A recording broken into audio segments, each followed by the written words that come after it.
नमस्कार। राजकीय कल्याण कन्या महाविद्यालय सीकर हिंदी साहित्य बीए फर्स्ट ईयर की क्लास में आप सभी का स्वागत है। हम चलते हैं रसखान के सवैयों की यात्रा पर।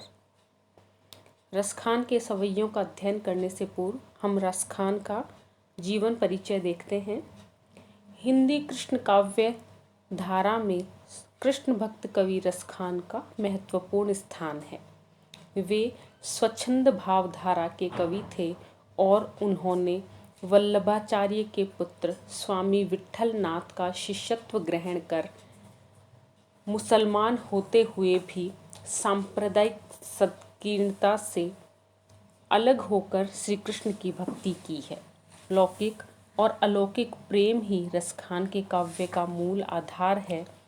ऐसा लगता है कि रसखान के जीवन में लौकिक प्रेम का सूत्रपात हुआ, लेकिन उसने उदात्त रूप धारण करके राधा और कृष्ण के प्रेम का रूप ले लिया।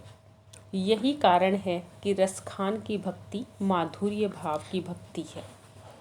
रसखान ने प्रेम भक्ति से परिपूर्ण मुक्तक काव्य की रचना की है। उनके पद भावुक कवि के प्रेम भक्ति से आप्लावित है। रसखान की 3 रचनाएं मिलती हैं: सुजान रसखान, प्रेम वाटिका और दान लीला। ये तीनों रचनाएं प्रामाणिक मानी गई है। इनके अतिरिक्त रसखान के कुछ अन्य पद भी मिलते हैं। आचार्य विश्वनाथ प्रसाद मिश्र ने रसखान ग्रंथावली का संपादन किया, तो पंडित विद्यानिवास मिश्र ने भी रसखान ग्रंथावली का संपादन किया है। रसखान के जो भी ग्रंथ प्रकाशित हुए उनमें कवित्त, सवैये और दोहे उपलब्ध हैं। इनके पद गायकों के लिए और भक्तों के लिए आदर्श सामग्री प्रस्तुत करते हैं। रसखान के काव्य की भाषा शुद्ध रूप में ब्रज है और इतनी मधुर और प्रवाहमयी जो ब्रज भाषा है वो बहुत कम कवियों में हमें देखने को मिलती है। रसखान वास्तव में रस की खान है, क्योंकि इनके काव्य में प्रेम, भक्ति और श्रृंगार तीनों की अजस्र धारा प्रवाहित है।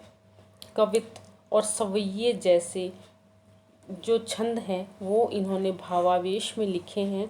ये अत्यंत सरल हैं और उनमें रसखान का निश्चल हृदय उमड़ पड़ा है। इनकी कविता में अलंकार हैं वो अनायास ही आए हैं और कविता है वो भक्तों के भावोद्रेक का माध्यम बनी है। तो आइए चलते हैं हम रसखान के सवैयों की तरफ। मानुष हो तो वही रसखान, बसो ब्रज गोकुल गांव के ग्वारन। जो पशु हो तो कहाँ बस मेरो, चरो नित नंद की धेनु मंझारन। पाहन हो तो वही गिरी को, जो धर्यो कर छत्र पुरंदर धारण। जो खग हो तो बसेरो करो, मिली कालिंदी कूल कदम्ब की डारन। रसखान कहते हैं कि हे ईश्वर, मानुष हो यदि इस संसार में मैं जन्म लूं और मनुष्य बनूं, तो मानुष हो तो वही रसखान। तो रसखान कामना करते हैं कि मनुष्य बनूं तो वही जो बसो ब्रज प्रदेश में जाकर बसूं, गोकुल गांव के मंझारन, गोकुल के ग्वाल बालों के मध्य जाकर और मनुष्य रूप में मैं निवास करूं। यदि मैं मनुष्य रूप में जन्म लूं तो मेरा सौभाग्य ये हो। जो पशु हों और मैं यदि मनुष्य रूप में नहीं आकर यदि पशु योनि में जन्म लूं तो कहाँ बस मेरो, मैं क्या इस संसार में किस रूप में आऊँगा, मैं क्या बनूँगा, इस पर मेरा कोई वश नहीं है। यदि ईश्वर मुझे मेरे कर्मों के हिसाब से मनुष्य योनि प्रदान करें तो चरो नित नंद की धेनु मंझारन, नित्य प्रति नंद बाबा की धेनु मंझारन, नंद बाबा की गायों के मध्य मैं गाय बनकर चरना चाहता हूँ।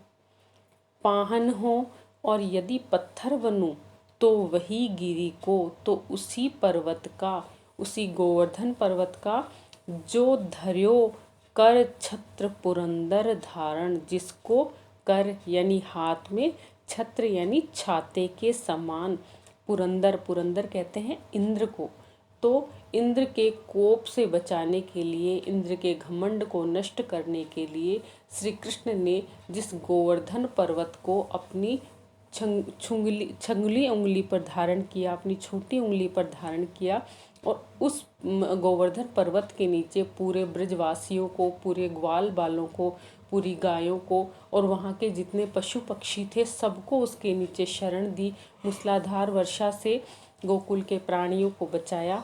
तो मैं उसी पर्वत का पत्थर बनना चाहता हूँ जो खग हो, और यदि मैं खग पक्षी बनूं तो बसेरो करो। तो मैं अपना नीड़, अपना घोंसला बनाना चाहता हूँ, अपना बसेरा बनाना चाहता हूँ कालिंदी यमुना के कूल किनारे पर, कदम्ब की डारन, जो कदम्ब का पेड़ लगा हुआ है उसकी शाखाओं पर मैं अपना घोंसला बना कर रहना चाहता हूँ। इस तरह से रसखान ने अपनी अभिलाषा यहाँ पर व्यक्त की है। वो सिर्फ पशु के रूप में, मनुष्य के रूप में, पत्थर के रूप में और एक पक्षी के रूप में इस संसार में ब्रज प्रदेश से जुड़े इसलिए रहना चाहते हैं ताकि श्री कृष्ण का सानिध्य उन्हें प्राप्त हो सके, श्री कृष्ण का प्रेम उन्हें प्राप्त हो सके, किसी न किसी रूप में श्री कृष्ण से मिलकर, श्री कृष्ण का स्पर्श पाकर उनका उद्धार हो सके। इस तरह से श्री कृष्ण के प्रति अपने अनन्य भाव को प्रकट करके रसखान ने यहाँ ब्रज भाषा के माध्यम से एक भक्त की छाप छोड़ी है और भक्त कवियों के लिए एक उत्तम आदर्श प्रस्तुत किया है। हम अगले सवई की तरफ चलते हैं। या लकुटी अरु कामरी या पर राज तिहु पुर को तजी डारो, आठहु सिद्धि नवो निधि को सुखनंद की गाय चराई बिसारो। रसखान कबो इन आँखन सो ब्रज के बनबाग तड़ाग निहारो, कोटिक रो कल धोत के धाम करील के कुंजन ऊपर वार। रसखान कहते हैं या लकुटी अरु कामर या पर, उस लकुटी, उस लकड़ी पर, अरु कामर या पर, और उस काली कम्बल पर जिसको लेकर श्री कृष्ण गाय चराने जाते थे। राज तिहु पुर को तजी डारो, तीनों पुर, तीनों लोकों के राज्य को मैं न्योछावर करने के लिए तैयार हूँ। उस लकड़ी पर और उस कंबल पर जिसको श्री कृष्ण गाय चराने के लिए लेकर जाते थे। आठों सिद्धि नवो निधि को सुख, आठों सिद्धि अणिमा, गरिमा, लघिमा, महिमा, प्राप्ति, प्रकाम्य, ईशत्व और वशित्व आदि 8 सिद्धि और 9 निधि हैं, शंख, मकर, कुंद, नल, खर आदि। तो इन 9 निधियों का जो सुख है, नंद की गाय चराए बिसारो, इन 8 सिद्धि और 9 निधि अर्थात जितने भी संसार में सुख माने गए हैं, लौकिक हो चाहे से अलौकिक हो, उन सभी सुखों को, उन सभी खजानों को, उन सभी रिद्धि सिद्धि को मैं नंद बाबा की गाय चराते हुए बिसारो भूल सकता हूँ।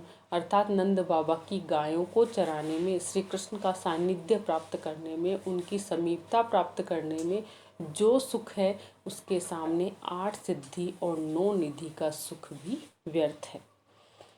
रसखान कबो इन आँखिन सो, रसखान अभिलाषा करते हैं कि हे ईश्वर, मेरे जीवन में वह दिन कब आएगा जब इन आँखों से ब्रज के बनबाग तड़ाग निहारो, ब्रज प्रदेश के बाग बगीचे, तड़ाग, वहाँ के सरोवर को मैं निहारूंगा। कब मुझे ब्रज प्रदेश में आपके दर्शन प्राप्त होंगे और आपने जिन जिन वस्तुओं का पालन पोषण किया, जिन स्थानों को आपने छुआ है, वो दर्शन मुझे कब प्राप्त होंगे। कोटिक रो कलधोत के धाम, और कोटिक करोड़ों कलधोत, कलधोत यानी संगमरमर के सफ़ेद जो धाम हैं, सफ़ेद सुंदर सुंदर महल हैं, उन सब महल को करील के कुंजन ऊपर वारो, करील के कुंजों, करील की जो झुरमुट हैं, जो झाड़ियाँ हैं, उन झाड़ियों के ऊपर न्योछावर करने को तैयार हूँ। अर्थात ब्रज प्रदेश में उन सब स्थानों, उन सब व्यक्ति वस्तुओं को जो श्री कृष्ण के प्रिय रहे हैं, जिनसे श्री कृष्ण जुड़े हुए हैं, उनके प्रति मेरा समर्पण सबसे अलग है और मैं उनसे जुड़ा रहना चाहता हूँ। इस संसार के सारे सुखों को मैं श्री कृष्ण के सानिध्य के सामने, श्री कृष्ण की भक्ति के सामने न्योछावर करने के लिए तैयार हूँ। वही ब्रज भाषा और यहाँ भक्ति विषयक रस के माध्यम से रसखान अपनी श्री कृष्ण के प्रति जो माधुर्य भाव है, जो सख्य भाव है, वो यहाँ पर उन्होंने प्रकट किया है। हम अपने अगले वीडियो में रसखान के अन्य सवैयों का अध्ययन करेंगे। धन्यवाद।